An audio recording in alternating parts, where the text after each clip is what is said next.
the station where our veterans' voices are heard. MBR Talk.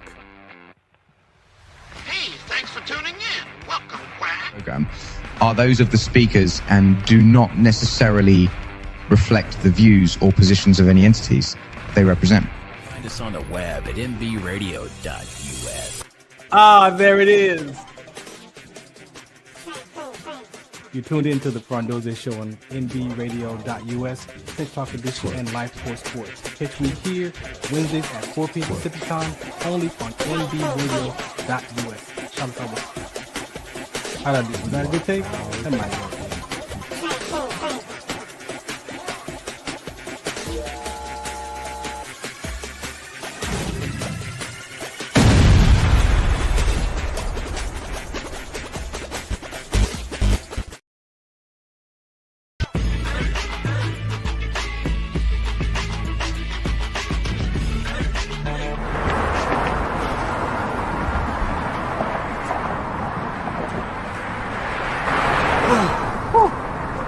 Hey, what's up, man? How you doing? I'm blessed, my brother. How you doing? I'm good, man. I'm good. Hey, did you see the game last night? Oh, that was a good game. But did you see the shot? I lost money from that shot. Oh, too, man, that shot was cold, I man. hated it, but it was good. Damn. What's in those jeans? You really want to know? I do. Exhaustion, muscle spasms, asthmatic issues, unexpected sickle cell trait crises. Damn. Are you serious? When I was young, I found out I had sickle cell trait. My mom's told me, but I ain't have no knowledge of it. But when I got older, I had a child, and the doctor told me my daughter has sickle cell trait. You know the fact that both parents have sickle cell trait, there's a 50% chance the child may have the trait, and 25% chance the child may have the disease. Hey, that's what's the count. Do you know that 2.5 million people in the United States have sickle cell trait, 300 million people globally? I didn't find out I had sickle cell trait until I was in the Army, 10 years. Next thing you know, I had a sickle cell trait exertion site. Sickle cell? I thought that was a black gene or something. Nah, man, the Latin community is number 2. 1 out of 36,000 babies are being born with sickle cell disease. You could be Caucasian, Mediterranean, European. You gotta know your bloodline, man. There is an inherited gene in our community that has been forgotten. The name is sickle cell trait. WDCONSCT, also known as What's the Count, is out to bring awareness, education, and prevention to people all over the globe. Want more information? Call us now at 323-215-5384 or visit www.wdconsct.org.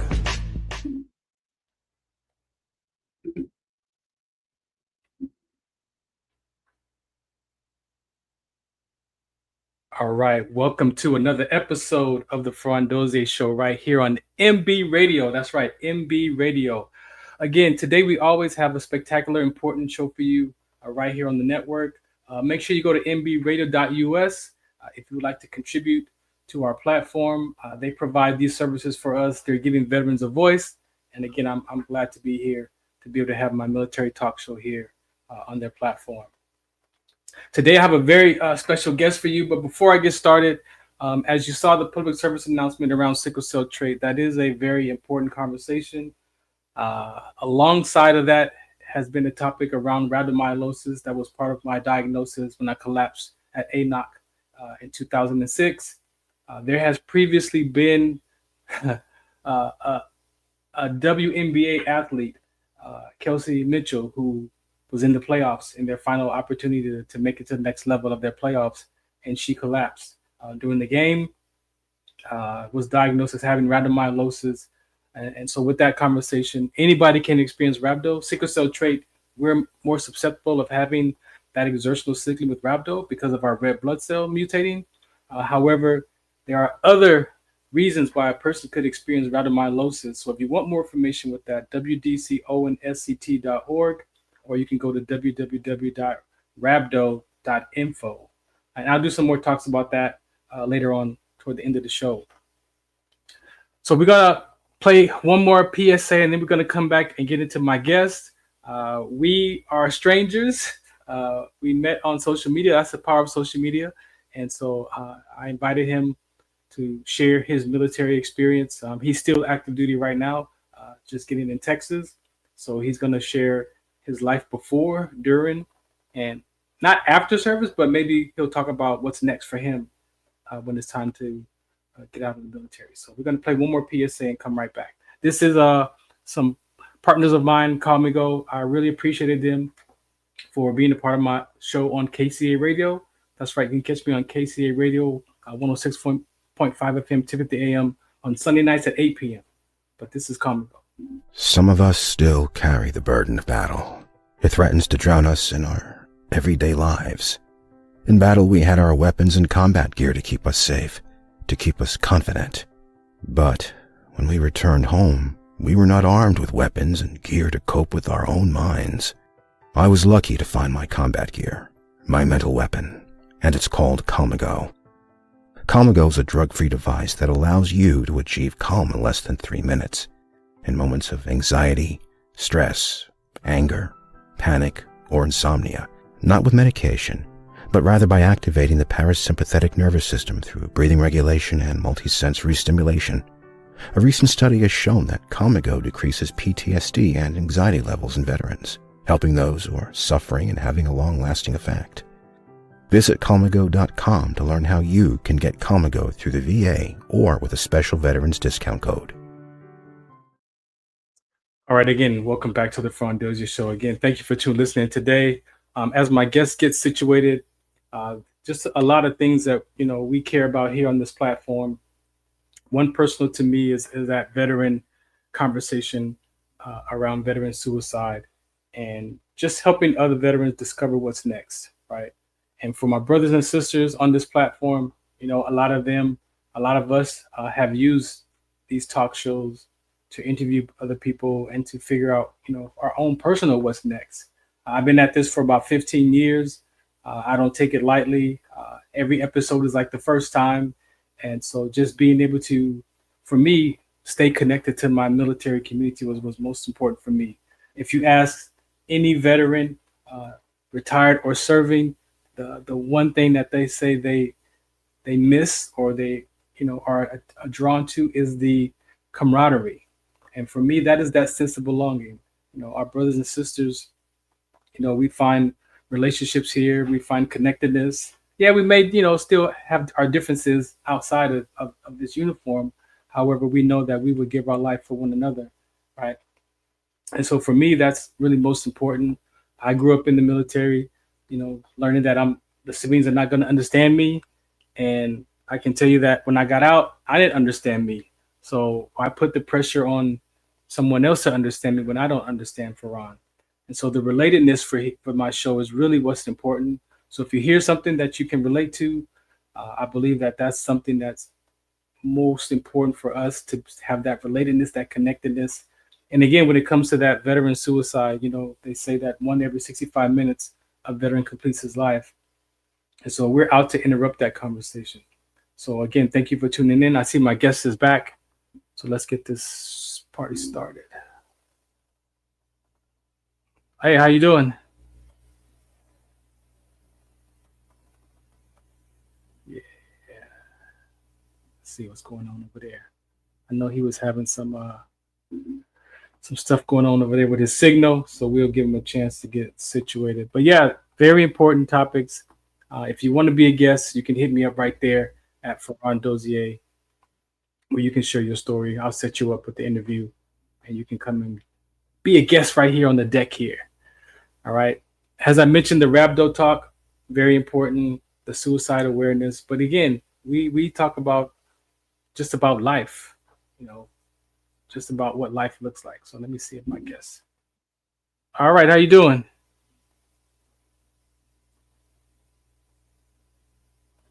Can you hear me out there?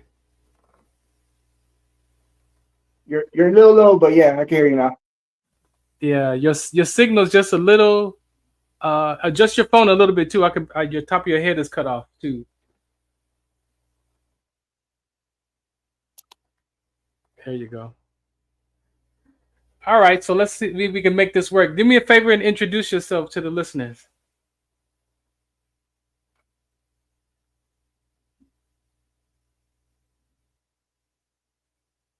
Yeah, I don't think that's going to work. You can't hear me?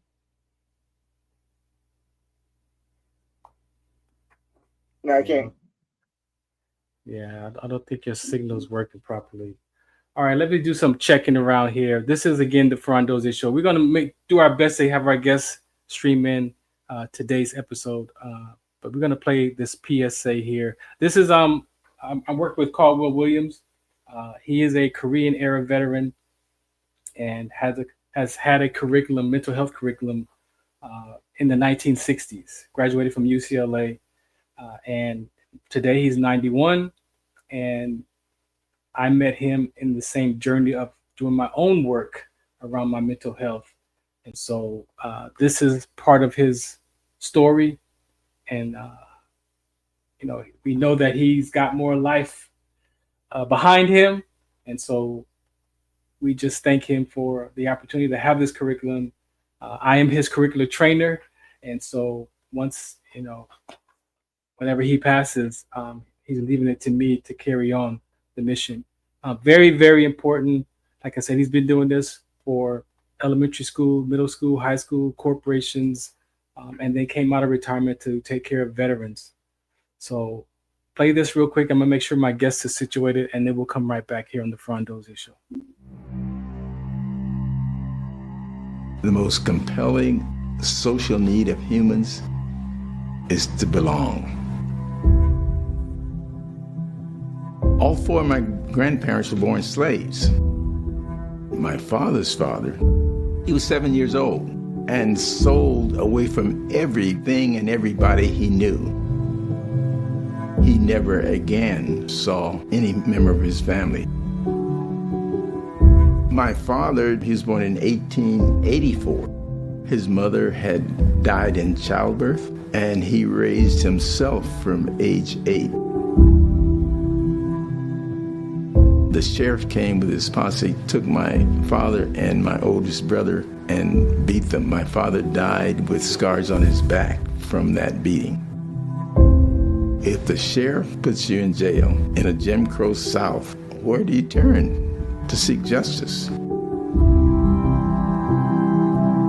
I love school. It became a source of me finding myself. When I had graduated from UCLA in 1957 and was never even able to get an interview, no Jews, no Negroes, no Hispanics, no Orientals need apply. Now what do I do? Boy, you add color to our faculty. That's all we're interested in. All the other counselors were instructed to give me their failing seniors. Dopers, rebels, suicidals. Listening to 12th graders who were not going to graduate, they told me what was going on in their lives. I discovered that I had something to offer people that I thought had everything. Word was already out on the campus that the skinny black dude was cool. I got all these kids who want to talk to me, and I don't have enough time to see them. I think I might be able to see everybody if I saw them in groups. Individual psychotherapy on a couch was the only method. Skinny black dude wanted to do groups? You can't do that, because it doesn't exist. To hell with them, let's do it anyway. Parents want to know, what are you doing to bring about this reaction in my kid? I've been sending my kids to the best psychiatrist in Southern California, and this hasn't happened. This shit works. Developing adolescence without narcotics is a radical new national idea. Oh, you can't do that. Alternative school that includes sensitivity to the mental health needs of our students. This is too big for you. Would you be willing to train my managers? Yeah. Who's Caldwell Williams? He hasn't published anything. 22 Iraq-Afghan veterans committing suicide every day. I think I know who these young people are. Mr. Williams, you don't want to touch this. You don't know who we are, Mr. Williams. And I said, yes, I know who you are. Maybe you don't know who you are. Did your parents encounter racism? Oh my gosh, yes. How about your grandparents? Oh my, even worse. Then how did we get here? Someone persisted and prevailed in spite of. I would assert that no less is required of us.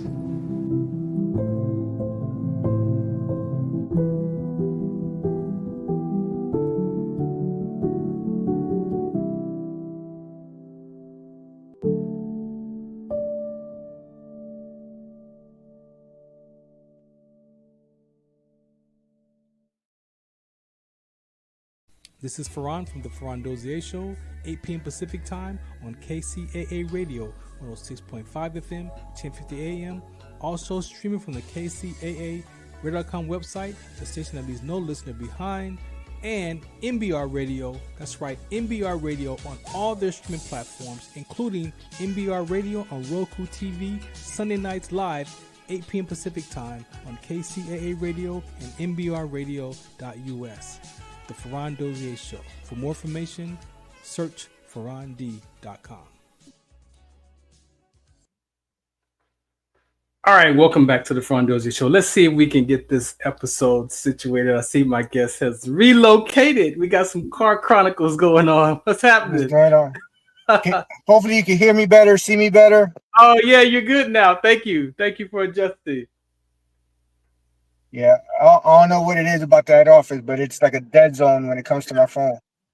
I know, it's cool. I appreciate you for going outside.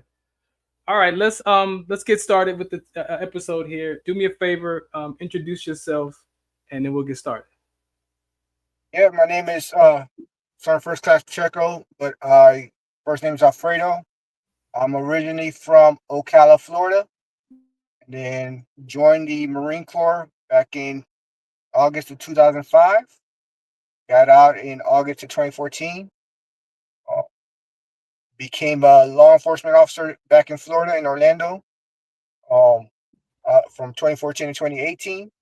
Then I joined the Army. I've been in the Army since September of 2018. So let's go back in time a little bit. So who is, Sergeant First Class Pacheco before Sergeant First Class Pacheco? Growing up in this environment. Growing up, I grew up in a rough area. I'm from a rough area in Orlando, close to Orlando. Then I moved to the suburbs up in Ocala. If you go up there, it's real country type. Even then, I still found myself in trouble. But I was a baseball player. I played. Oh. That was the only thing that kept me out of trouble was baseball. No kidding.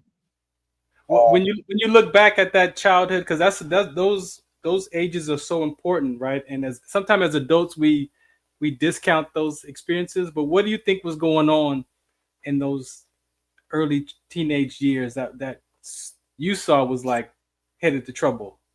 So luckily I've never did anything like criminal, right? I was always just that kid that trouble always found them. Yeah. Nothing with law enforcement, but just trouble would always find me. But I was hanging out with the crew of guys that were getting into legal issues, doing the drugs, doing all that kind of stuff. Even though I never got into that kind of stuff. So kind of seeing that and being around it, but also I always had mentors. I've had cousins, I've had uncles, that joined and served. So I kind of saw they were better off than how my family was. My dad barely finished high school. My mom barely knows any English. So it was rough for her to know, like, find a great job, for him to kind of find a great job. So me growing up, I kind of just like, all right, I'm gonna be a baseball player. That's it. I'm gonna be a baseball player. I'm gonna get drafted by the Dodgers, right? Because at the time back in the early '90s or the mid '90s, the Dodgers were horrible. Yeah. So I was like, I'm gonna get drafted by the Dodgers. I'm gonna make the money. I'm gonna take the Dodgers back to the World Series, and then When it's time for me to be a free agent, I'm gonna go sign with my Yankees. Oh, what so was that? So I have a sports segment, and the baseball segment is called Gloves for Days. So what was your gloves for days? What had you even attract to that sport out of all the other opportunities to play different sports? What was the baseball the draw? I'm Puerto Rican, so I think it's just a part of the culture. Mm. I've been playing baseball since I was 3 years old. So it was just ingrained in me since a little kid, playing t-ball at 3-4 years old. Yeah. And then, as much as I wanted to quit, like back in when I was in middle school, my friends didn't think it was cool no more. Right. My dad was like, "Nope, you're gonna play baseball. I don't care what you do, you gonna play baseball." Yeah. Okay. I got into high school and I was like, "Oh, I'm gonna play football. Everybody plays football. Yeah. So I'm gonna get into football." I wasn't great at football because I had never played it until I got to high school. So I was the third string tight end. Yeah. But again, I made the baseball team every year, and I was always the starter. So I was a freshman on the varsity team and all that. So that's cool. I want to touch on your parents, if you don't mind. I think it's important, and I thank you for sharing. Like, so they came to barely any English, barely any education. You as an adult today, looking back at how you were raised with your parents, a lot of us discover like, man, they did the best they could with what they had, right? And then sometimes we have those things that I wish I had a better life. How did you manage that in your adult life, looking back at your parents now, thanking them for the life that they provided with the best, with what they had? So I always used and then if you look at my Instagram, and when I always tell kids, don't get complacent, right? Join the military. This is going to be a great stepping stone, right? And I use that as an example because I look at my dad at the age of 70. I think he's 75 right now. And he's 75 years old and still has to work. Yeah. He cashes to the Social Security check and whatnot from to being over 67 or whatever. Yeah. But he still has to find himself a part-time job because it's not enough. Yeah. And then same thing with my mom. So I think when I look at them, I'm like, I don't want to be at that age and still have to work. Yeah. When I look at my uncles that served, they're home chilling. They're retired. They own property. They are living their best life in their late 60s, early 70s. Yeah. And I'm like, man, I'd rather be old and retired and not have to worry about nothing. Let me be the annoying grandfather that shows up, right? I want to be that guy. Why we gotta be annoying? Why we gotta be annoying? I want to be the one that steps in unannounced, like, hey, I'm just here to see my grandbabies, right? That's what I want to be. Yeah. Right. Yeah. I don't want to be. My kids call me, hey, Dad, are you working this weekend? Do I want to bring the grandkids? And yeah, I don't want to be that grandfather. Yeah, thank you. Thank you for sharing that. It's important. We're definitely going to get into the military career portion of that. The baseball, and now you're in the military mindset. Do you see the similarity of the identity being a baseball player? Did that help you in those teenage years to find something to connect to outside of those, the people you were running with? The military was never my plan A, right? It wasn't even my plan B. I think what kind of helped me out though was coming from playing sports in high school. Yeah, I was at least athletic enough to join the military. Yeah, so I didn't have to, like, we would go running, and I'm like, all right, cool, let's go run. Physically, it set me up. Yeah. But when it comes down to like the actual aspect of being on a team and all that, definitely helped me out because I was able to like help have that teamwork. Because Yeah, the military is all about teamwork. for sure. Yeah. Was it plan A, plan B, maybe plan C or D? Was that what was the what was going on? Well, go ahead. I would say it was probably like plan D, right? Plan A, like I said, play baseball, right? Yeah. Unfortunately, I got hurt my senior year, so all my scholarships went away. I ended up being looked at as a liability. Yeah. I'm like, okay, Wow. I'll look at playing minor league ball Ah. in Puerto Rico. I'll Okay. go. My parents talked me out of that one. They're What? like, nah, you're not going to Puerto Rico. Puerto Rico is dangerous. Puerto Rico Oh is my horrible. goodness. You think this is bad? You're just going to get lost over there in Puerto Rico. Yeah. You're going to probably get into the drug game over there or whatever. So I got talked out of going to Puerto Rico to play baseball. They had their concerns about you for sure. Definitely. Because Puerto Rico is not the greatest place, not the safest place, I say. Yeah.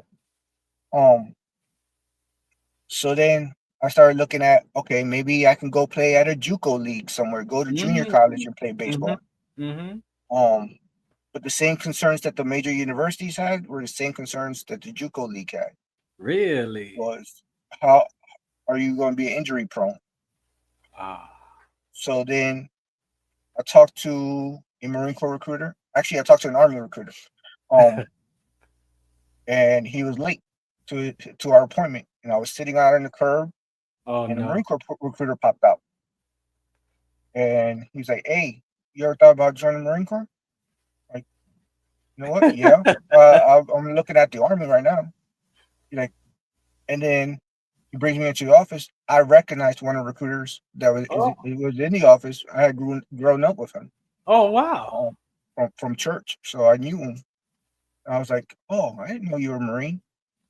And next, I was like, "Hey, yeah, this all sounds great." They gave me the whole spiel about the Marine Corps and everything. Yeah. And I was like, "I only got one concern: can I play baseball in the Marines?" And they're like, "Yeah, you can." I was like, bet, let's do this then. I could continue to play baseball. And I did. I ended up being on the all-military team one year. Wait. Are you serious? Yeah.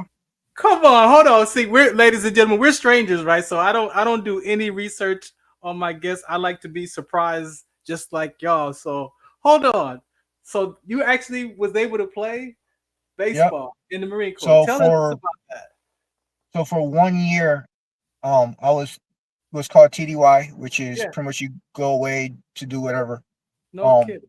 And I was on the all-military team. So we had guys from all the branches, and we went to Japan, we went to South Korea, we went to Puerto Rico, we went to Colombia, Venezuela. No kidding. That's legit. And all over the United States playing baseball. That's legit, man. That's cool. I had an interview with a guy, an officer who played basketball for the Army and traveled around the country as well. And that, so that's cool. Yeah. I think they got rid of the all-military team, but back in 2007, that was a thing. Or 2008, that was a thing. No kidding. So you actually fulfilled that. Yep. I thought they were going to set you up and say, yeah, but no, you didn't really do it. That's wild. That's cool. No, they had it for a while. And then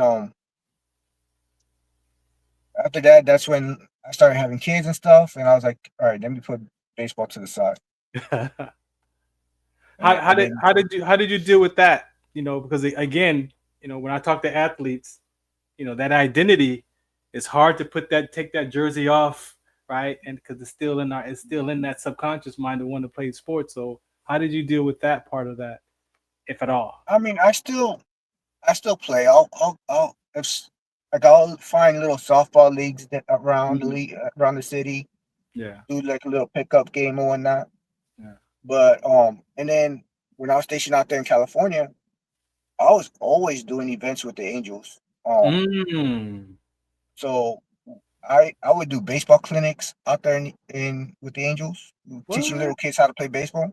What? And so I was always involved with the game. Okay. With the Angels. Let me ask you this transition, from high school, and then you get into the Marine Corps, the yellow feet.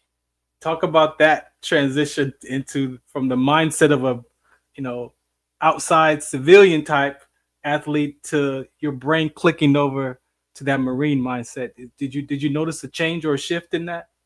Oh yeah. So I joined at 17. I was 17 years old when I joined.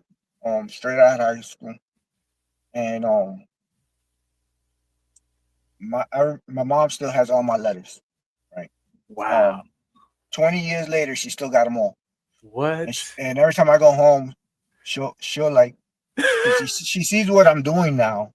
Yeah. She's like, "Hey, you remember when you were their age and this is what you wrote me?" And so that's cool. That first 2 weeks, all my letters were pretty much cussing out my parents for letting them sign. Right? They had to sign for me to go. I'm a minor. Yeah. I was like, I don't know why the hell you signed those papers. I'm over here all miserable. There's people yelling at me. I just want to go home. And my parents, both of them, are really strict. Yeah. Nothing abusive, but they would raise their voice, and I knew, hey, they're getting serious. It's time for me to back down. Yeah. So I remember when the letter said to my mom wrote me back. The first letter, it's like, hey, those guys are nothing compared to what I'm gonna do to you if you don't pass. And I was scared of my mom. So that's cool. Knowing that the drill instructors, they were gonna yell at me, they were gonna get in my face, they're gonna intimidate me. Yeah. But there's this 5'1", 5'2" Latina in this 5'1", 5'2" Puerto Rican lady in Florida that if I showed up empty-handed, it was going to be even worse. You didn't want to see that. Yeah, I didn't want to see that. So that's cool. Was there a culture shock being with Marines that are from all different walks of life? Now you're in this environment. Was that transition for you pretty decent? I think it was kind of decent just because. So I went to Parris Island, South Carolina. Okay. So anyone east of the Mississippi goes to Parris Island. Having majority of my family from New York, I kind of blended in with those guys. Oh yeah. But being from the South, I also blended in with those guys. So it's like I knew the hip hop game with the New York guys. Yeah. I also knew the country game when it came from the guys from Georgia and Florida and all them. Yeah, yeah. So, I kind of had a mixture of best of two worlds. Yeah. Cool. So cool. It wasn't really a culture shock because I kind of knew how each geographic is. Yeah. The more of a culture shock was someone telling me when to do something, how to do something. Like in the Marine Corps, they dress you by they call it dressing by the numbers. Yeah, yeah. So they turn on the light, everybody gets on this black line, and you in your t-shirt and shorts, and you get on that black line, and they're gonna tell you how fast to put on your pants, how fast to put on your boots, how fast to put on your top. They're giving you like 1 minute to shave your face. Like, wow. So everything was to a T, and that was the most difficult part for me because I'm the type of guy that likes to take their sweet time. Get dressed, check it out. I gotta look at myself in the mirror. I'm like, yeah, that looks good. Oh man, this shirt's a little stretched out, so let me go get me another one. Yeah. I missed the spot when I'm shaving. Let me clip that real quick. Yeah, not them days. That's cool. I appreciate you sharing that. In your military, in that first block of career Marines, what do you remember the most when you from that?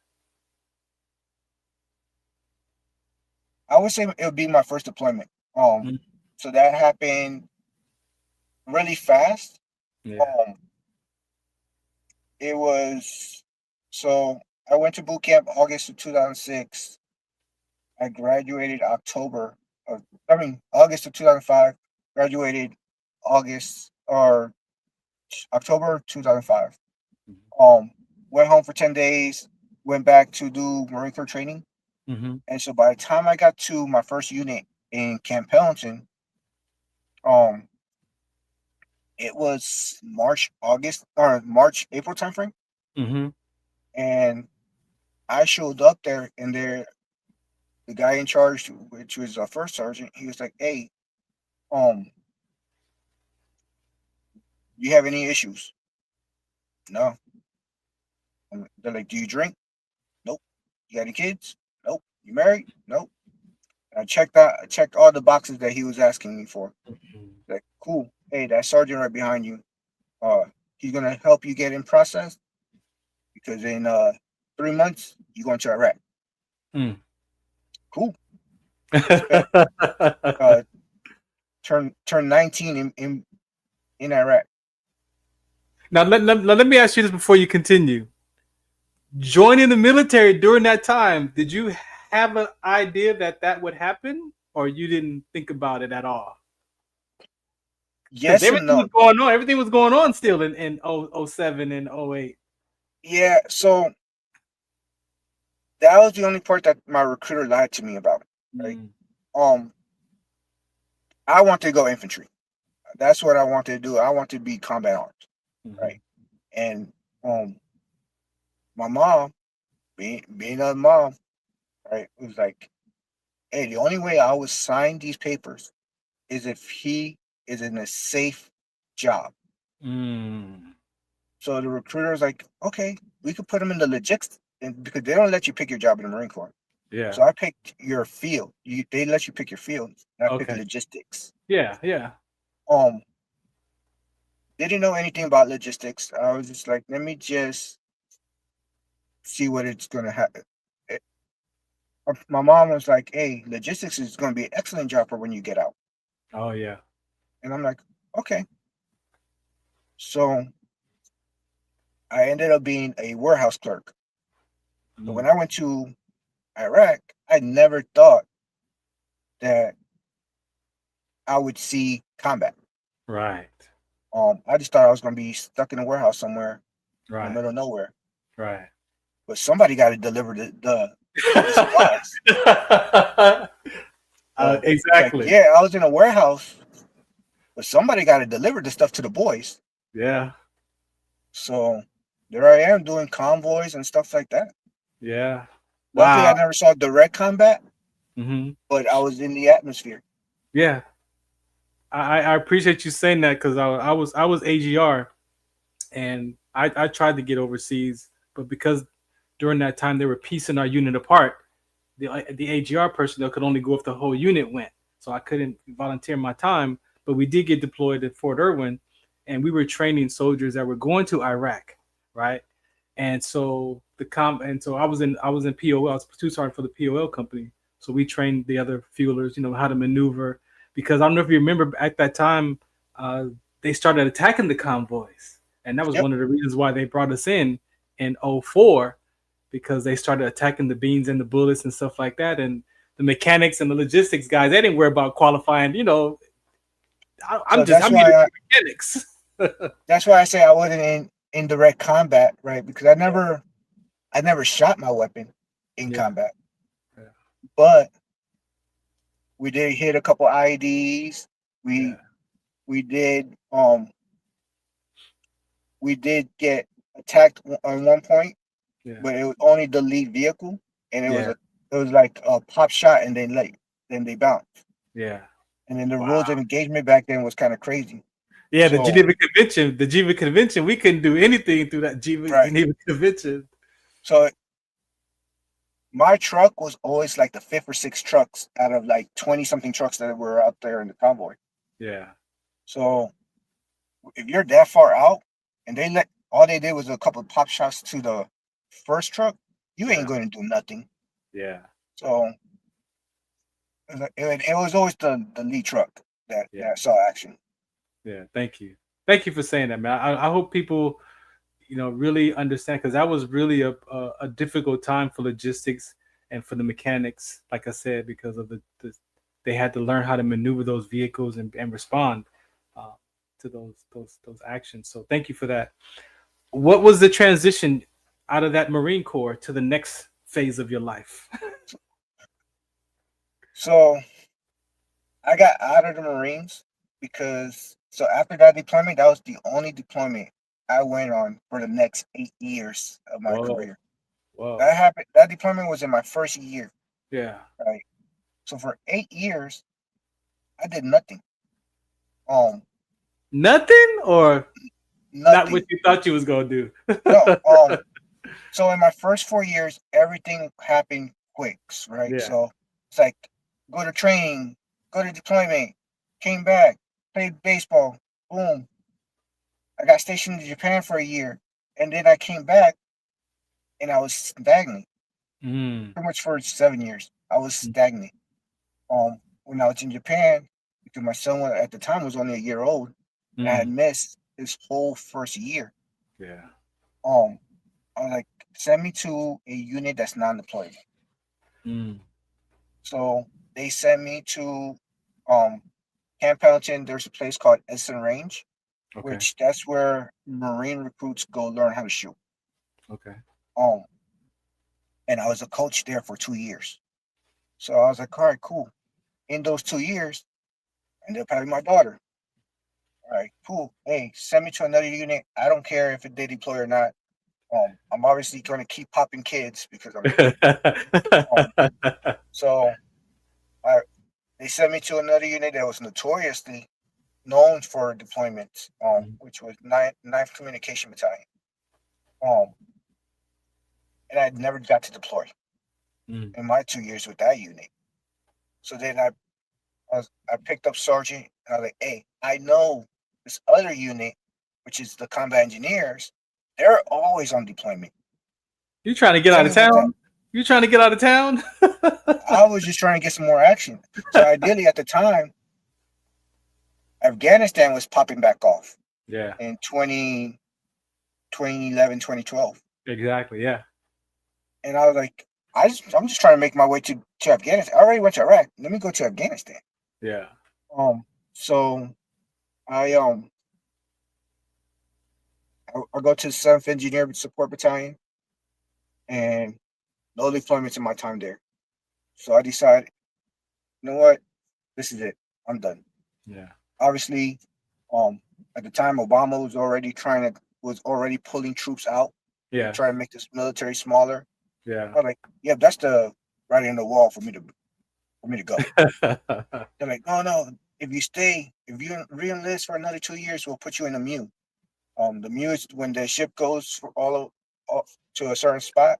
Oh yeah. They're gonna put you on the ship now. Yeah, they're gonna put me on ship. I was like, all right, cool. I did the whole workup for that, and then it got canceled. Oh. And I was like, all right, I'm done. There's no point for me to be here. I'm here to deploy, to fight, and there's no fight. Yeah. So you trying to get it so in. I left. I was like, you know what? I'm a warehouse clerk. I've done years of experience. I've been in leadership roles. I'm pretty much a manager. Yeah. So I applied at a whole bunch of different companies. My hometown was opening Amazon at the time. That's when Amazon was starting to grow. So I applied for a manager position at the distribution plant of Amazon. Yeah. And the guy told me, he's like, hey, I thank you for your service, but there's nothing different between you and the guy that we can hire with 9 years of experience. What? And I was like, what you mean? I've done this, and this. they're like, that's great. That's a great experience. But you don't have no education. You don't have no certifications. Oh You don't my have gosh. anything to that we're looking for at a manager from a manager, What? certification wise. Yeah. That's the red tape. And I was like, okay. So I got into law enforcement. Law enforcement was when I got hired on was at the rise of Black Lives Matter. So a lot of things were crazy at the time. And so I decided I stuck with it. I was like, you know what? Year one happened, and I was like, okay. Now hold on. I don't want you to dance around that. That was a serious time. So, you know, for civilians, people out in the world, they look at military and they look at like a normal transition from a military personnel is to law enforcement, right? Because you have that mindset already. You kind of have those skills already. For you, going from Marine to the law enforcement, and what the world has to say about that, as how people are being treated, right? And I look at it like this. You know, people say, "Oh, you can one bad apple," but sometimes there's the case where there's an omelet being made, and there's one rotten egg, right? And that rotten egg can make the whole omelet stink. Right.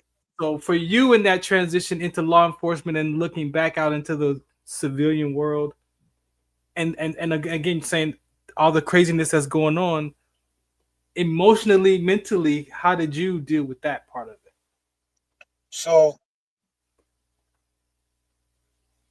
pretty much no. So in the military, we're safe for the most part. Right? Yeah. I leave home in the morning, and my kids know that unless something tragic happened, like a car accident or something like that, I'm coming home that night. Yeah. Right. Versus when I was in law enforcement, I worked the night shift. So my shift started at 7 o'clock at night and ended at 7 o'clock in the morning. So I would kiss my kids goodbye, not knowing if I was going to come back that morning. Wow. Right. So they were always happy to see me when I walked in the door every morning. Right. Because they didn't know if dad was going to come back or not. Wow. If they were going to wake up and dad was going to be there. Right. And I've had a couple of close encounters. Yeah. Wow. Doing the parking, pulling somebody over for a stoplight and a gun be pointed at me and stuff. Yeah. Right. That's not the kind of things that you see in the media. Right. You always see it vice versa. Exactly. But that first year, I think it was hard knowing that, yes, I'm getting paid more as a law enforcement officer, but I'm risking my life every single day. Every day, right? Every day. Wow.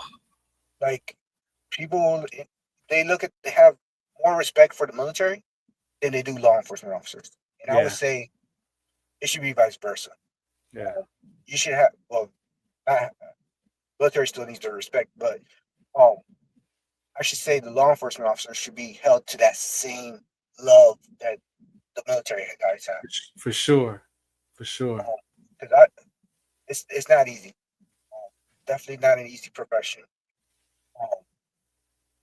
I think what kind of got me back into the military was the point of I let year one happen. I told my wife, I was like, I think I'm tired. I think I'm gonna go back to the military. And she was like, "You sure? You hated your last few years in the Marines?" Like, yeah, but I miss it. Like, she's like, you make more money now. I'm like, yeah, but I waste more money now too. I'm like, because we got bills to pay now. Yeah. So she's like, well, go back. I'm like, but I'm somebody that has a lot of pride, right? So like, you know what? I'm not going back. I got out for a reason. I'm not going back. So year 2 happens, and Orlando gets the terrorist attack on a gay nightclub. Oh yeah, nightclub. Yeah. I remember that. I was on call for that. I didn't like how they handled that situation. So then I was like, you know what? I'm going back to the military. that was it. I'm going back. That was it. And then at the time, I was overweight. I had gained some weight. So I go to Marine Corps, and the guy was like, hey, man, you got to shed like 30 pounds if you want to come back. I'm like, really? Like, really? That much different. Really? Like, all right. So I got my butt in the gym, started doing everything. And then sometime in that time frame, the Marine Corps changed their tattoo policy. So this used to be allowed, and it wasn't allowed then. Come on. So then I was like, all right, let me go talk to the other branches. Yeah. And the way it was back home was you had the Marine Corps, the Navy, the Air Force, and then the Army. Yeah. So go to the Navy. I do all the paperwork with the Navy. I'm ready to go to the Navy. The guy's like, hey, yeah, I'll call you for your appointment so you can go to MEPS. All right, cool. Week goes by, 2 weeks goes by, a month goes by. What? I go back to the office. I'm like, hey man, yeah, my bad, I forgot about you. Oh, no. Oh, I was like, all right. He's like, I'll let you know. All right. Ooh, more time went by. That don't even sound right. So I went over to the Air Force recruiter. They're not in the office. Never could find them. Never at all. So then I go to the Army's office. I was like, hey man, it was a brand new recruiter. He didn't even have a computer yet. He's just sitting at a desk. He's like, can I help you? It's like, yeah, man. I'm just trying to come back. Marine Corps, they don't want me back because of my tattoo. The Navy's taking too long, and I can't find nobody in the Air Force. He's like, well, I could get you to MEPS next week. I'm like, all right, let's do whatever we got to do. Yeah. So he goes to his counterpart, and we did all the paperwork right there.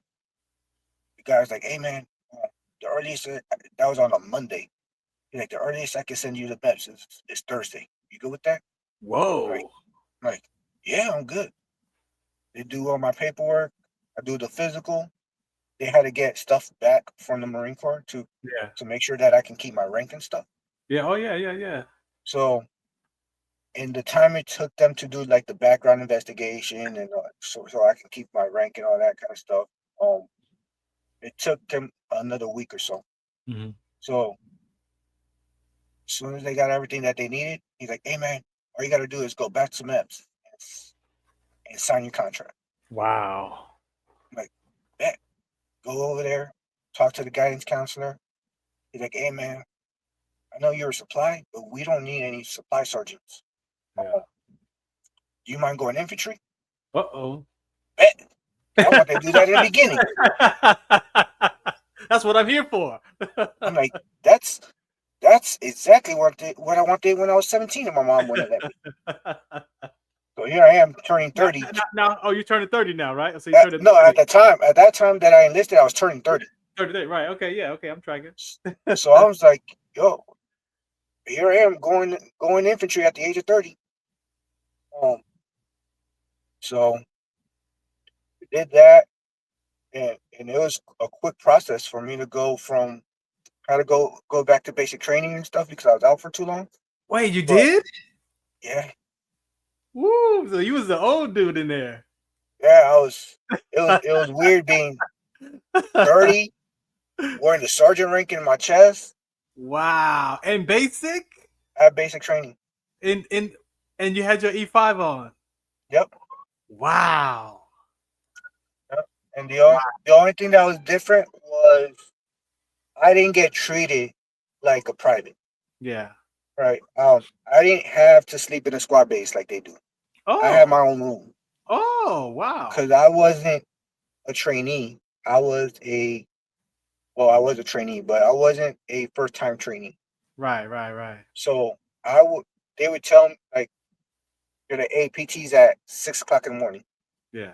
All right. So I knew, hey, make Where you sure I'm had in to my be. PT. Yeah, you knew where you I'm needed to be. in my PT gear. I'm in formation at 5:30, just like everybody else. That's cool. I go do PT, come back, make sure that I'm good with the training schedule, whatever we're doing that day, and meeting the timelines that they had. No doubt. Wow. The group of privates that I was with, they knew they messed up whenever they heard prior service come here. Because I didn't get trashed like they did. They heard prior service come here, they knew they're about to go do push-ups, do whatever they're doing.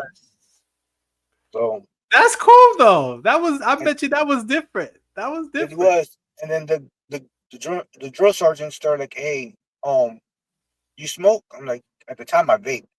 I'm like, I vape. They're like, hey, all we ask is that you don't bring it around the privates. Keep that in your room. Yeah. I'm like, all right.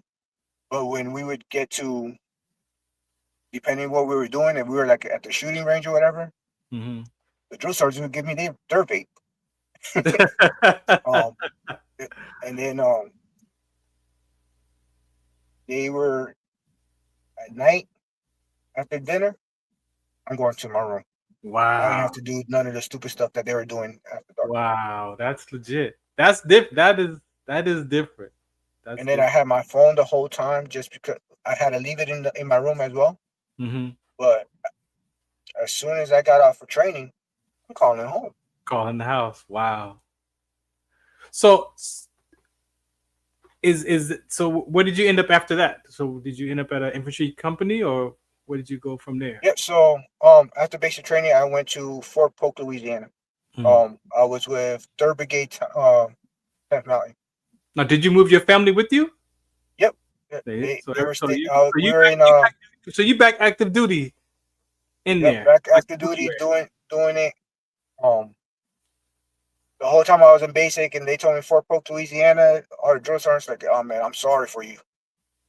Why? They're like, "It's Louisiana. That place sucks." I'm like, "What you mean it sucks? It's hot. It's humid." I'm like, "Man, I'm from Florida. It's always hot and humid." Right. They're like, "Yeah, but it's out in the middle of nowhere." I'm like, "All right. Well, I'm from the country anyway, so my mom lives out in the middle of nowhere." Yeah, so you good. You good. You got your family with you. So yeah, so we out there, and yeah, this was more secluded than what I grew up in. It was right outside that base. There's nothing really around it but a Walmart and a couple strip clubs and bars. Yeah. So for anytime I wanted to have fun, I'm a baseball fan. Like baseball, football, I love going to games and stuff. Yeah. I would have to go 3 hours to Houston. Oh, wow. Or 4 hours to New Orleans to go catch a Saints game. Oh, wow. So that's like a mini vacation almost. Yeah, so I would have to wait. I'm like, my favorite team are Jacksonville Jaguars. Okay. Right, so I would look on the football schedule. I'm like, oh yeah, the Jaguars come to Houston. Right. And it's a 3-day weekend. Right. Boom. I know exactly where I'm going. Or I'll be like, oh yeah, the Yankees are coming to town. Yep, it's a 3-day weekend. Yeah. Boom. Pack up the truck and go to Houston for the weekend. That episode from there, is that where you, at what point did you become the recruiter? Let's go there. What point did you become? So I became a recruiter. So I came back in the military in 2018. I became a recruiter in November of 2022. Okay. I picked up staff sergeant in 2021. So yeah, 2022 I came out to recruiting. Now is that a an automatic transition so people can understand? Is that an automatic transition, or No, did you get so selected for that? there's two ways you can become a recruiter. Okay. You either volunteer for it, or the Army tells you you're going to be one. Right. Right. I volunteered because the infantry wasn't what I thought it was going to be. Yeah. Right. And not because it was hard. It was because I came in to the infantry as a sergeant. Right. Right. Right. I'm expected to perform as a sergeant. Right. Right. I wasn't up to par when I got to my unit to the other sergeants. Right. So my rank, when we get rated, it's called NCOERs. Yeah, the NCOER. Yeah. I was always number 4 out of 4, 5 out of 5 for like that first year and a half. Yeah. For pretty much for like that first year or two, I was rated low. So my contract's about to end, and I did it because that contract was a 3-year contract. Okay. I picked up staff because I did show them like, hey, I am hungry. I do want to do this, and I try. Obviously, I'm not going to be better than the guys that have been doing this since privates. Right. Exactly. But Exactly.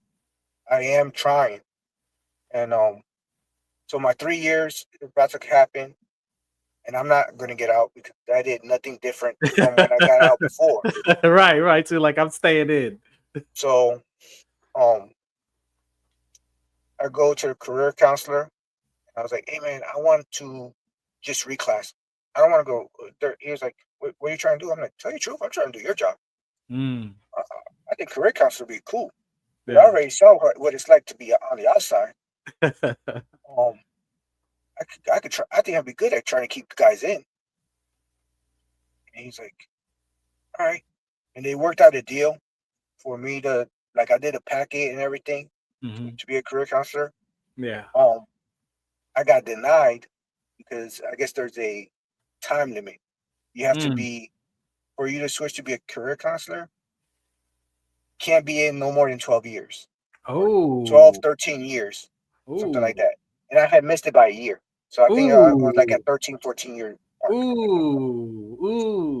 So the guy's like, hey man, he was a career counselor and he had been a recruiter in the past.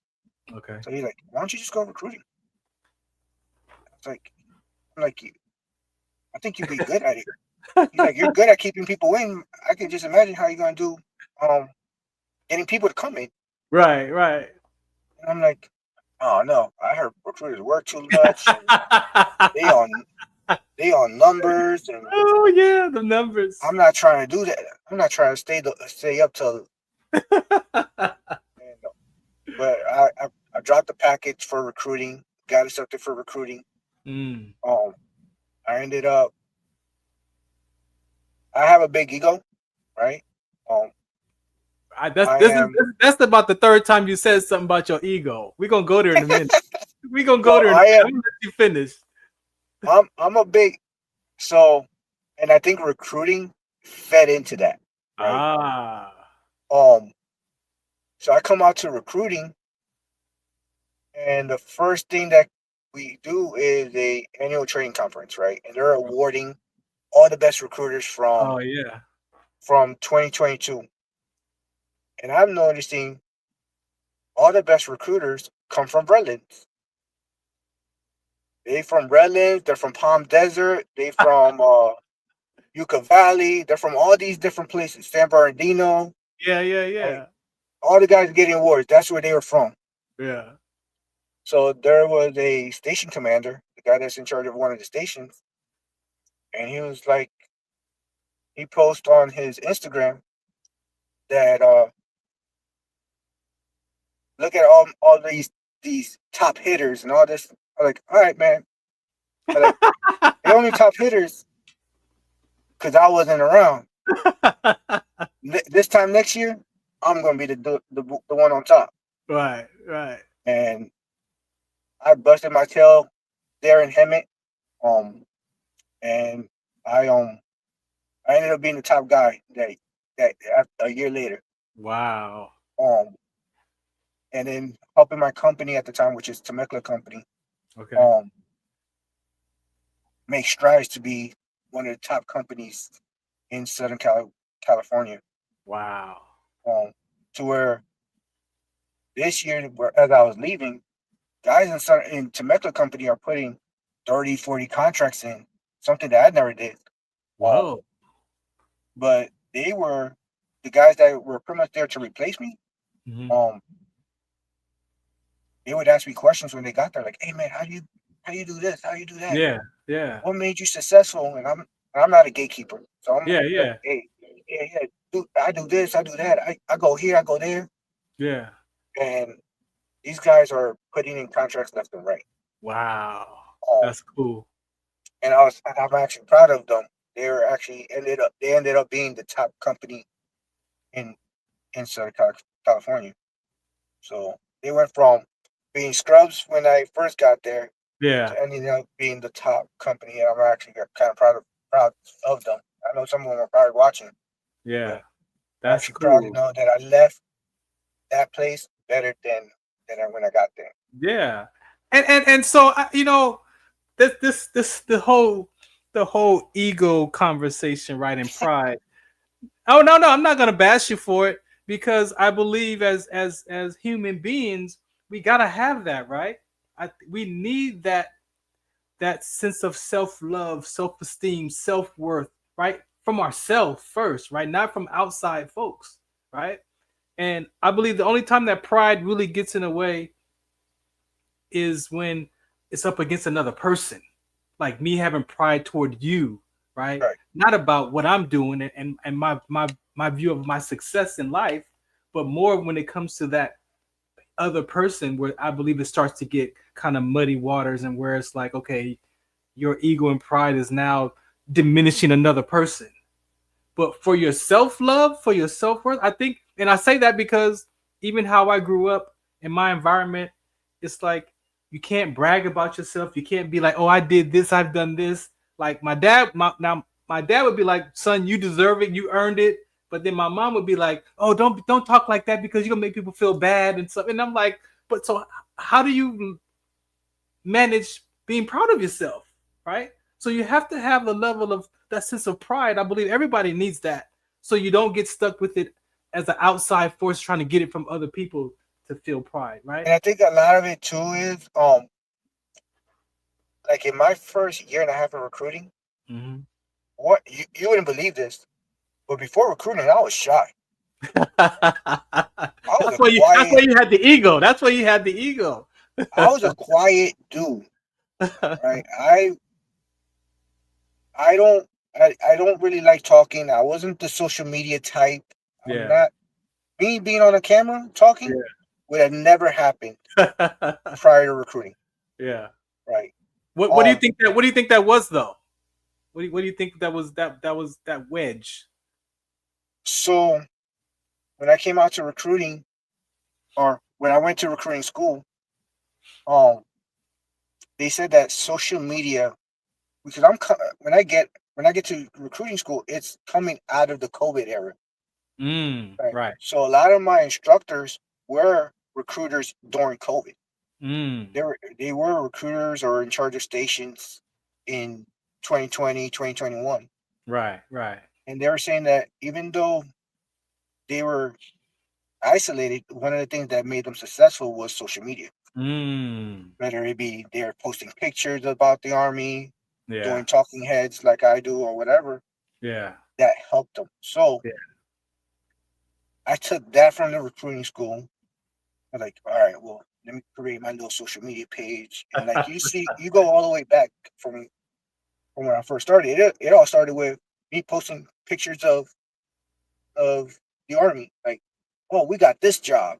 And hey, this unit is going over here and this unit is doing this. And I like to work out, so I'm like, look, I'm wearing my little Army PT shirt at the gym, and I'm like, Yeah. I did this workout, right? To then I would go to schools, and I would talk to kids, and kids would hit me up like, "Hey, I was kind of scared to ask you a question, but I was trying to see if you can answer this for me." I'm like, "Yeah," and then it clicked on my mind, and then I started watching. There's a guy on TikTok and Instagram. His name is Dutton Mindset. Okay. He's a Marine recruiter. Okay. And he does like the motivational videos and help recruiters recruit type deal. Mm-hmm. And I saw a lot of his videos, and I was like, man, the stuff that he's saying are the conversations that I have day to day. So then I was like, you know what? The questions that I get from high school kids, I must just put that on video. Right. Smart. My own little spill. Smart. And then I started all with my phone, just pop it up in the office. And I would just hit up ChatGPT, like, hey, create me a script to answer this question that kids ask me. Yeah. And it'll give me a whole script. And I'm reading the script. And then it blossomed. Like off of that one video. Wow. I ended up getting like 2-3 leads out of it. Oh, no kidding. That's legit. I'm like, wait, this is being more beneficial to me. Yeah. So then I would continue on making those type of videos of talking about the military. Mom and parents not letting you join. I'm scared of going to war. How am I gonna? I just want to go pay for college. All the questions that we had. Yeah. All that kind of stuff, right? And then my son, he graduated last year. So I'm looking at the stuff that he's struggling with at home, not taking my advice. So he's like, Dad, you've been in the military. Of course he's bounced around, and he's seen like, he's like, this ain't for me. Yeah. Military life is not for me. And I'm like, dude, you don't gotta do the same thing I did. Right. I'm like, your dad's crazy. Your dad likes to do the whole jumping out of airplanes and all that kind of stuff. You don't gotta do all that. Yeah. No. So he's like, nah. But I would see him struggle, and I was like, you know what? He ain't the only kid that's struggling. Right. And luckily he has me. So yeah. If he decides he wants to go to school, he has my GI Bill. Exactly. He doesn't have to worry about school. Right. But most kids in Hemet and San Jacinto, they don't have that opportunity. They don't have that, yeah. Right. Or I would talk to kids, or we had a lot of walk-ins that would come in that were 25, anywhere between 25 to 35 with bachelor's degree. They can't find work. Wow.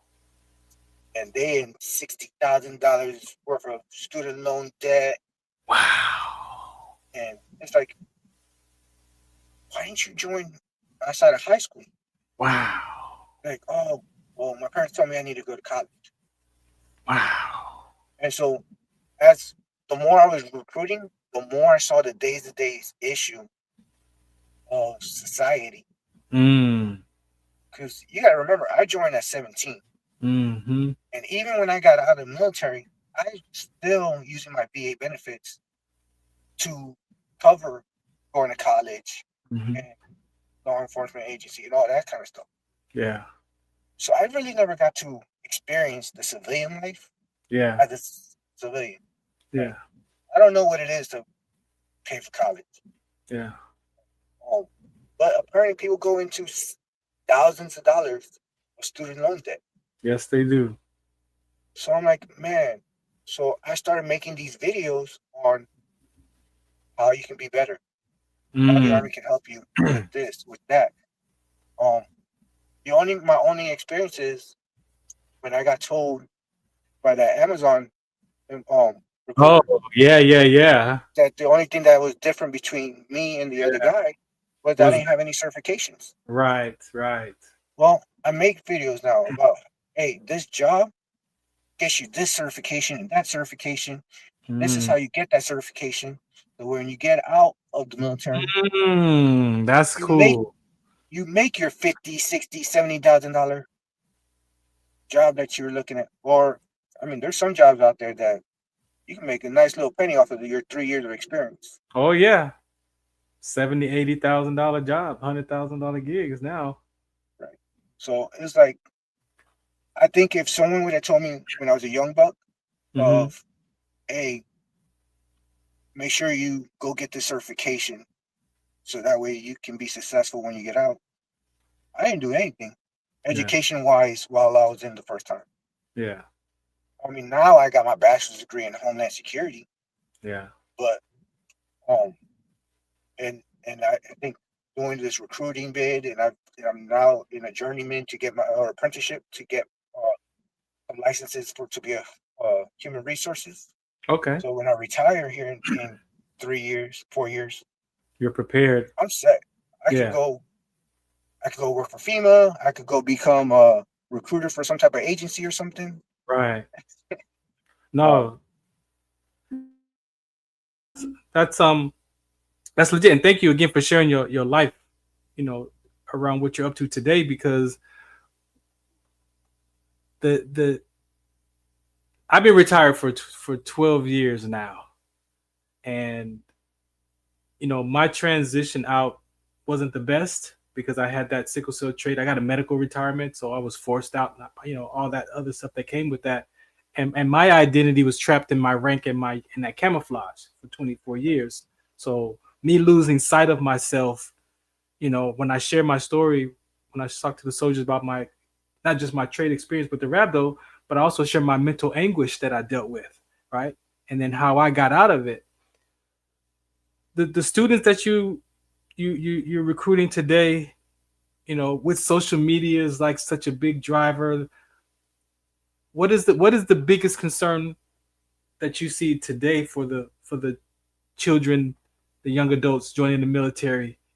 Different from when I joined at 89, so I was way ahead of you, and I know there's been different phases of the military growing and changing. Today, what do you see is like, you know what? So we live in an age where everything is easily accessible, right? Yeah. So kids might have an interest and then go on TikTok or go on Instagram or whatever and see a soldier or a Marine or whatever who probably had a bad day that day. Right. Make a video saying, the Army did this, the Marines did this, right? Because we've all had those days where we're like, of course, F this, man. I don't know why I signed this contract. Of course. Right? But everybody's so quick to make a video nowadays and post it that those kids sometimes will see that. Like, well, I saw a video of so-and-so that said that they didn't get whatever they didn't get. Or right now the big topic is the beards. Yeah. I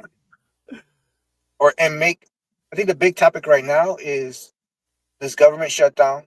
The beards, the being fat, the women meeting standards, all the stuff that we heard the Secretary of War say. Yeah. Right. Because we did get relaxed for a little bit. Things did step back. This isn't the same military that I joined in 2005. Right. I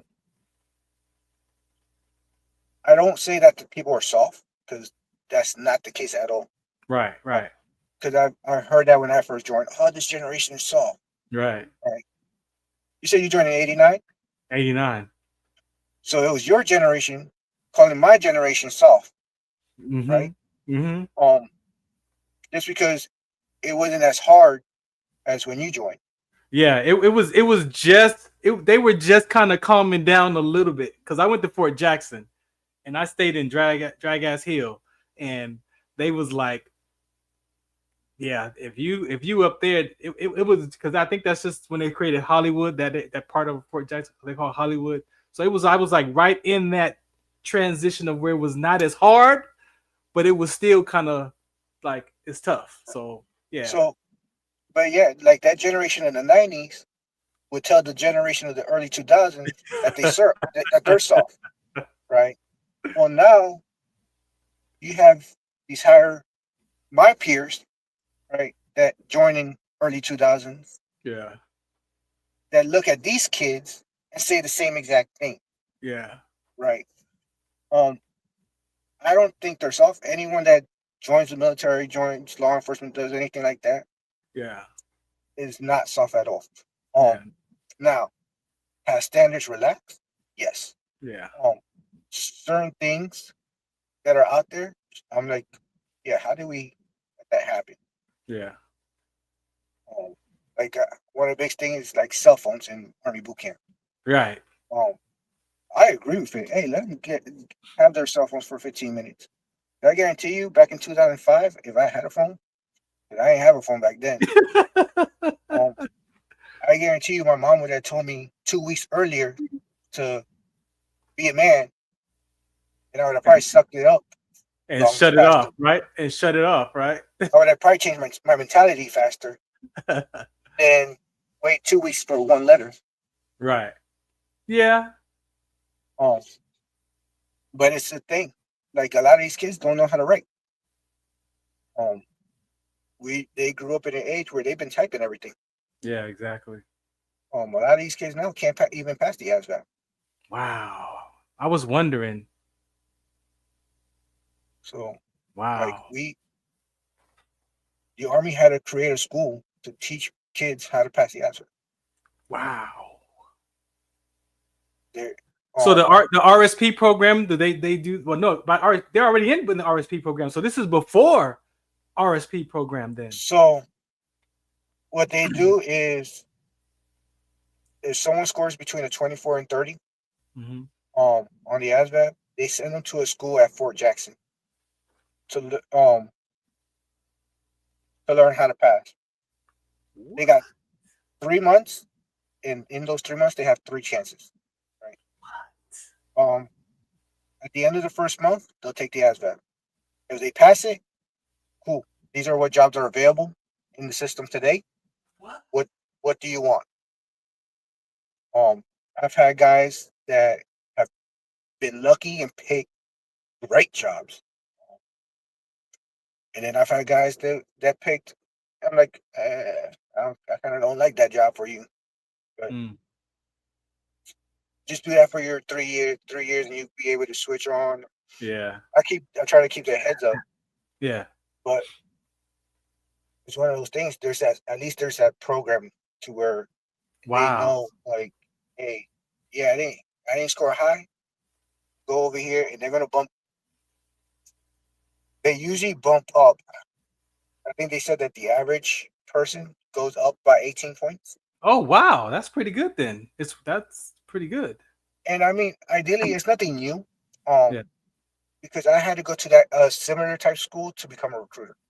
Really? Even though I had passed the ASVAB. Yeah. My general technical score, my GT score, wasn't high enough to become a recruiter. Ah, got you. Yeah. So I had to go to a school or a class, like a BSET, to bump up my score. Bump up your GT, yeah. So okay, ideally, it's the same class that they had for guys that were already in that needed to bump up their GT scores. Yeah. The only thing is they opened it up to civilians. Wow. Now, does that person have to pay for that, or the military? They're getting paid. Really? Yeah, they are. They wear the uniform. They are in the. So have they passed ASVAB and everything, or did they just score low and they got in with a low number to increase it, or they're still pretty much the way it works is they enlist, they get their date to leave, Okay. They go to that program. They give them 3 weeks of instruction, Mm-hmm. pretty much reading, math, a lot of math from what I hear, and then they memorize word. There's 200 and something words apparently that's on the app now. They make them memorize those words. Wow. So you gotta think, you ain't got nothing to do. You don't got no phone. There's no outside distraction. Right? So you're pretty much memorizing the 200 something words that are on the test. Wow. And the part of the ASVAB that's most important is that word knowledge and the math. And the math, yeah. So if you're in class and you memorize the formulas, then you get, and you're after class, because they're only in class from I think 8 to 4 or something like that, because it's Sylvia's that teach it. Yeah. After that, they got from when they eat dinner to when it's time to go to bed to study more. So you pretty much memorize those words that you that they gave you, or hey, you struggled on those formulas today. So that's crazy. That's cool. And so they're bumping up their scores. They pass on that first try. Mm-hmm. Pick a job, go to the basic training. Wow. If they pass, so I've had guys that go supply, go to different combat jobs. I had one become an aviation mechanic. Yeah. Dang. We got a few more minutes left. Again, thank you for being on today, man. Like I said, we've been on Instagram together, back and forth, and so me reaching out to you, man. In fact, you agreed to this a few weeks ago. So just want to say thank you. Real quick, you're in Texas now. Yeah. You said you have like 3 or 4 more years before you pull the plug. Is your education? I mean, like I said, you got your education. Do you feel like you're prepared for what's next in your transition? I think so, and I'm less scared now. Right. Thank you.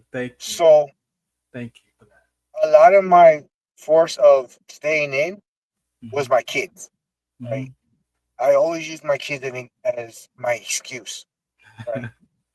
They're not my reason for staying in. They're my excuse for staying in. Yeah. Right. Because I could always do something else and figure life out like a lot of veterans do. Yeah. Right. So every time it's been time for me to sign a contract, it's like, nope, I got to do this for my kids. Right.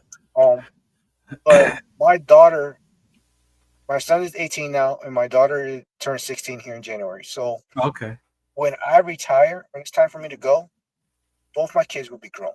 Yeah. To where it's just going to be me and the wife. Yeah.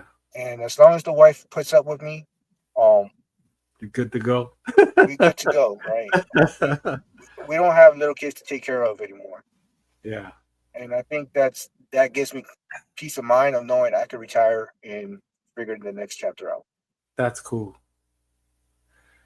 Man, thank you for your time today. Did I miss anything? Is there anything that you want to say to your counterparts from Hemet to where you are now? What do you want to shout out to those characters? I just if any of the recruiters are watching this, just keep grinding. It's not an easy job. I make it look easy, but it's not easy. It's a lot of late nights, a lot of early mornings. Yeah. It's a lot of time taken away from the family to help one person out. Yeah. But it is totally worth it. I would not change it for the world. I'd be changed to be a permanent recruiter. That's why I'm here in Texas now. So I love it. I live it. And every applicant I get to help, I definitely like to hear their success stories. Yeah. And even now, like the first people I've enlisted are now getting ready to get out. And I'm just like, man, that's crazy. Right. You know, thank you again for sharing your story, man. What do you want to say to your wife, your children? What do you want to say to them? That I love them. Right now, they didn't come to where the city that I'm at, which is Del Rio, Texas, because the city is small, and they're like, after being in California for 3 years, they didn't want to come here. So they are 6 hours away from me in El Paso. Okay. But they know that I love them. I miss them. I want them here, but obviously they'll be better where they at. So yeah, but they know I love them. How you dealing with that? Are you homesick? It's different. I've never been alone. Yeah. So I'm treating it like it's a deployment. Got you. Right. It is 6 hours away. So all I do is I've already been home twice. I've only been here for 2 weeks, and I've already gone back twice. Yeah. So I just treat it to where I'm like, hey, this weekend's a long weekend. Yeah. Actually, this weekend is a long weekend. I'm going home for 3 days. Yeah. Or 4 days, whatever. That's cool. Man, Tom Pacheco, man, thank you again, man. Like I said, it was a pleasure meeting you. Like I said, my shows are 99% organic, y'all. So we just spoke on Instagram Messenger. That was it. You know, this is my first time hearing this story, seeing him face to face like this. So this is always a pleasure to connect to my brothers and sisters at arms, man. And so I'm very proud of you. I appreciate your story. Very impactful story. The transitions that you've gone. I know a lot of, I won't say I know a lot, but I have some close friends who were Marines and became National Guard recruiters. So it's yeah. So I don't know what it is. A lot of Marines tend to go to the National Guard. Yeah. And I'm like, why? If there's one branch that I don't like, and it's the National Guard. What? Oh, hold on. So what don't you now? I started in the Guard, my first 4 years, and then because I wanted to go active duty first, but my uncle was in the Air Force Reserve, so he was like, go part-time first, because if you go full-time and you don't like it, you're stuck in that contract. So go part-time, see if you like it, and then you could always transfer and go active duty. So I did that. I was on the streets during the riots, all that stuff, earthquakes. And then around 93 going into 94, I was like, you know what? I can do this. Like, I like this. And I happened to go in the recruiting armory, and I asked the readiness NCO, like, hey, you know, I want to go active duty. You know, where should I start? And he was like, well, if you look on that clipboard over there, there's some full-time guard positions.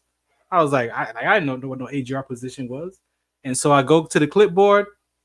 I'm flipping through, and there was an E4 supply sergeant for HAC. But it closed in 3 days. So this was like right after Christmas, and it was closing like December 30th. And I was able to get my packet, photo, everything typed up and mailed off to the branch, and ended up being selected for AGR in 94. So, you know, I spent 20 years AGR. I was able to transfer to Michigan, like, and come back to California, up in Roseville. Got my great episode. You know, great career for myself. They say AGR is like the best kept secret because you're active duty, but you get, you know, but you're closer to home. I think it's a little bit challenging because as an AGR, you know, I did like 7 jobs, you know, where my peers in active duty, you do 1 job and pretty much that's it. So, but what is your part about the nasty girls that you don't like? So my only interaction with National Guard has been out there in California. Okay. Right. And my thing is, my only thing with them is, right, if you're active duty, you're doing this every day on the grind, right? Yeah. Do what you're told when you're told to do it, all that kind of stuff, right? Yeah. If you join the reserves, then you really are part-time. You get your schedule. Those reservists got their schedule in September. Yeah. Of what they're doing for the whole year. Right. And if they're scheduled to go to deployment that year, right? Their train updates and all that kind of stuff. Right. So a reservist has more flexibility to go to college, open up a business, all that kind of stuff. No, that's true. Yeah. Right. To do the part and be a part-time soldier. Right? Yeah. They have that flexibility. Yeah. The National Guard in California, at least, and all the states are different. So and I hear from all the National Guard recruiters when I tell them this. But at least in California, and I'm seeing it here in Texas as well, is the governor can tell you when to do something. Oh, And that you part. are, if you're in college, Oh, that there's part. a fire in LA. Yeah. Guess what? I don't care about your college. You're Yeah. gonna go fight fires, Yeah. right? Or President Trump now with this whole immigration stuff. Yeah, put your life on pause. I need you to go help out Border Patrol. I need you to go help out ICE. ICE or whatever. Yeah. Right. I might be a college student. I might be a business owner. I might be some type of professional where now you're getting into my life. Now you're getting into now you're costing me money, right? Or you're impeding in things. If I wanted to do that, I would have went active duty. If I wanted to work every day, I would have went active duty. Right. Right. So that's my thing with the National Guard. I can see that. I can see that. I can see that on the other side. If you're gonna go, California National Guard is more active than they are reserved. Yes. There's so many disasters, so many things happening. Yes. That you might as well just go active. Yeah. California is busy. California is busy. Yeah. Texas, I'm looking at it in the little bit I've been around. Yeah. And it's the same thing. They over here in the border doing their thing. Yeah. I don't think they get as much natural disasters as California does. Yeah. I don't know about that part yet, but at least I know they're active doing these borders. Yeah. Okay, I can see it. I can see that part. I can see that. I can see that side. My thing is, if somebody's going to join the National Guard, go in there with the mind open of, I know that a major possibility of me being called into this situation. I can't be close because a lot of my applicants that I deal with are closed-minded individuals. Yeah. Yeah. You told me that I can go to school full time. That part. And be a part-time soldier. Why are you telling me that I got to go fight a fire? That part right there. You didn't tell me about that part. You didn't tell me, right? Yeah. I feel you. I feel you on that. When I have somebody tell me, yeah, I'm thinking about National Guard. Hey man, you ever thought about the reserves? And flip the reserves on them, and most of the time it works. Yeah. Sometimes they do know what they're getting themselves into of the different situations that happen in that state. Yeah. And they'll still go National Guard. Yeah, I feel you on that one. I like I said, I enjoyed it. They called the citizen soldier, where you went to work and you did that, and then like I said, I was on the streets of the riots the night it happened. Started, and then like a whole month, but I was lucky to have a gig that gave me the time off, right, of work that. And then the other thing, I think the other part I don't like National Guard too is from my time in law enforcement as well. Right. So in Florida, we got hurricanes. Yeah. Well, a lot of my partners are in the National Guard. Pulled them off the line of law enforcement. So they got to they got activated to go do their National Guard stuff. And do what the National Guard does for hurricane relief. Yeah. Now I'm pulling a double because there ain't enough people to patrol the streets. Got you. So yeah, that kind of, I think that also sinks in sometimes when I'm like the National Guard conversation. Yeah, when the National Guard, I'm like, man, back when I was in law enforcement, I hated them. It makes sense. I hated my coworkers that were National Guard. It makes sense. They don't know what the struggle was. Cool, man. Thank you for sharing that, man. Again, I thank you so much for today, man. Again, much success to you. I'm sure we'll be connected on social media, so I'll be looking out for you as well. Yeah, definitely. And I'm always open. Yeah. Thank you so much, man. All right. Thank you. Take care. All right. You are tuned into the Farron Dozier Show. I hope you enjoyed this episode. Again, if you want to be a guest at Farron Dozier, you can hit me up over there.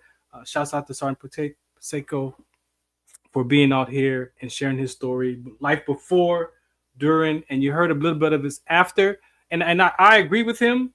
You know, if you're serving our country active duty, I tell soldiers when I go and speak, that uniform is not who you are. It's what you get to do, right? So make sure you don't lose your connection to your family, to things that you care about in the world.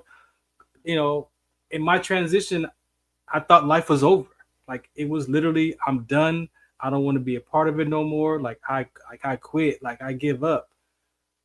But God showed me that, no, I got something else for you. Like, I had to get you out of that camouflage because I need you to take care of this conversation over here, right? And so now that I had to understand that, but in the midst of the transition of that, it was very difficult, right? So a lot of depression, a lot of anxiety, and I'm still having to manage that because I still do miss the military even today, 12 years later, right? But it's what you get to do, is not who you are as a person. So for some of us as veterans, emotional, those of us that what's next? Like, you really want to start to figure out the things in life that you can connect to, that you care about, so that when you take that uniform off, your identity isn't trapped. It isn't stuck in that. Like you said, we all make decisions why we come to the service. We all have reasons why we do what we do. It's not always about God and country. And if it's for a reason, sometimes when that reason doesn't turn out how we expect it to turn out, then we get stuck. And it's hard for us to pick something else or change in that transition, because transition and change is difficult for some people. They say change, life is hard. Life is whatever, how you describe it. And sometimes transition is change is difficult for people. It's what you do. It's not who you are. Figure out who you want to be while you're serving, right? That's how I became the sickle cell trait advocate. That's how I found this, being on the internet radio back then, Blog Talk, now it's podcasting. This is part of my transition into what was next. I didn't know. It was a hobby. It kept me alive. Those talk shows that I was doing in 2010 it interrupted that piece of wanting to take my life and put in place a episode for next week. So I started living into each episode each week, and I didn't want to take my life. Now, I still had thoughts. I still dealt with it, but I had a show to plan, right? So my identity started becoming into this talk show and figuring that out as what's next. All right. So again, thank you for tuning in, listening today. I'm going to get out of here. Catch you next week right here on MB Radio. Shout them out. Again, mbradio.us. You see this right here? You can click that right there, scan that, donate to the organization, help pay for some of these bills, keep these veterans coming to the table as they can start to create their space, share their stories, interview other veterans and people communities that they care about. That's all we get to do. That's what we get to do here, right? Thanks for tuning in, listening in. This is the Farron Dozier Show. Again, at Farron Dozier, right there. Shout out to What's the Count. Do you remember studying sickle cell in biology class? What's the Count on sickle cell trait prevention is here to bring you awareness, education, and prevention conversations around the risk factors of this inherited gene. Visit wdconsct.org.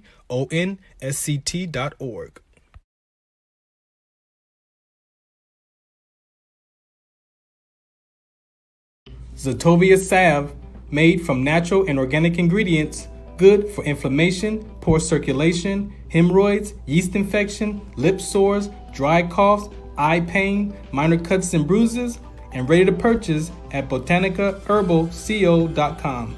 botanicaherbalco.com. botanicaherbalco.com. Muchos de nosotros nos vemos afectados por la enfermedad de células falciformes a diario y un número creciente simplemente no nos damos cuenta. Los impactos de esta enfermedad afectan a todas las personas y en especialmente a las personas de color y con antecedentes diversos. Estar en servicio conmigo y con los demás a medida que creamos una mayor conciencia sobre cómo identificar y dirigir el tratamiento de los rasgos de células falciformes y ayudar a las familias a saber cómo superar el trastorno de células falciformes. WDCONS